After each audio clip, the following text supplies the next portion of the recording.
Hello friends, welcome to Kumudha samayal.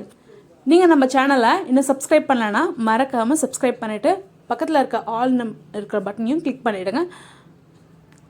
என்னோட எல்லா வீடியோஸும் செக் பண்ணி பாருங்க.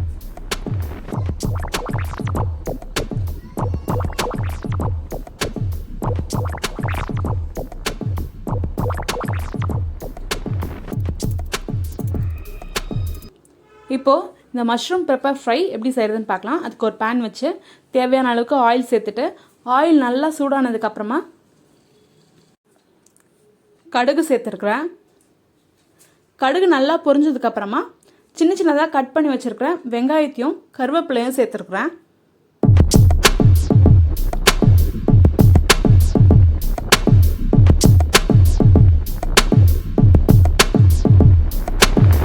அது கூடவே இஞ்சி பூண்டு பேஸ்ட்டு அப்புறம் தக்காளி இதெல்லாத்தையும் சேர்த்து நல்லா மிக்ஸ் பண்ண போகிறோம்.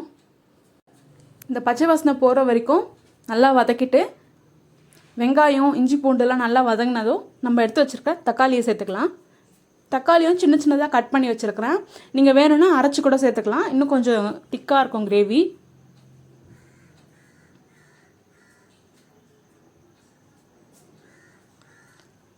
இப்போது தேவையான அளவுக்கு உப்பு சேர்த்துக்கிறேன். இப்போது இந்த வெங்காயமும் தக்காளியும் நல்லா இந்த மாதிரி வதங்கி வந்ததுக்கப்புறமா நம்ம எடுத்து வச்சுருக்கிற மசாலாலாம் சேர்த்துடலாம். ஃபஸ்ட்டு மஞ்சத்தூள் சேர்க்குறேன். இது கூடவே குழம்பு மிளகாய்த்தூள் ஆட் பண்ணிக்கிறேன். குழம்பு மிளகாய்த்தூள் இல்லைன்னா சில்லி பவுடர், தனியாத்தூள், மிளகுத்தூள், சீரகத்தூள், மஞ்சத்தூள் எல்லாத்துலேயும் ஒரு ஸ்பூன் போட்டுக்கோங்க. குழம்பு மிளகாய்த்தூள் எப்படி செய்கிறதுன்ற ரெசிபி ஆல்ரெடி நம்ம சேனல் அப்லோட் பண்ணியிருக்கோம். பார்க்கலன்னா மறக்காமல் செக் பண்ணி பாருங்கள். அது கூடவே கரம் மசாலா ஒரு ஸ்பூன் ஆட் பண்ணியிருக்கிறேன். கரம் மசாலா ஆட் பண்ணும்போது இதோட ஃப்ளேவர் ரொம்ப நல்லாயிருக்கும் இந்த மஷ்ரூம்க்கு. இப்போது இந்த மசாலாலாம் நல்லா மிக்ஸ் பண்ணி விட்டுட்டு அந்த மசாலா வாசனை பச்சை வாசனை போகிற வரைக்கும் நல்லா மிக்ஸ் பண்ணி விட்டுட்டு அதுக்கப்புறமா நம்ம எடுத்து வச்சுருக்கிற மஷ்ரூமை ஆட் பண்ணிடலாம்.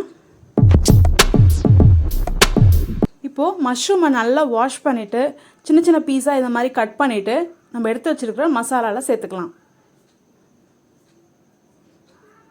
இப்போ பார்த்தீங்கன்னா தெரியும், இந்த மஷ்ரூம் இந்த மசாலாவோட நல்லா மிக்ஸ் ஆகி கோட் ஆகி வெந்து வருது.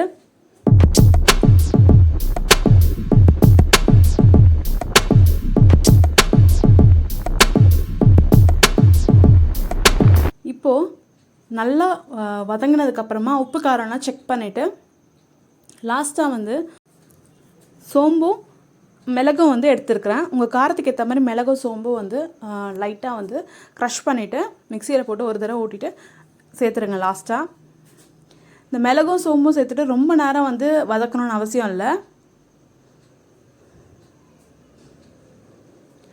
ஜஸ்ட் ஒரு 5 மினிட்ஸ் மட்டும் நல்லா ஸ்டிர் ஃப்ரை பண்ணுங்கள். இப்போ பார்த்தீங்கன்னா சூப்பராக மஷ்ரூம் பெப்பர் மசாலா ரெடி ஆயிடுச்சு. இந்த ரெசிபி சப்பாத்திக்கு, தோசைக்கு, இட்லிக்கு, அப்புறம் சாம்பார் சாதம் இதுக்கெல்லாமே ஒரு பர்ஃபெக்டான சைட் டிஷ்ஷாக இருக்கும். நீங்களும் இந்த ரெசிபியை உங்கள் வீட்டில் ட்ரை பண்ணி பாருங்கள்.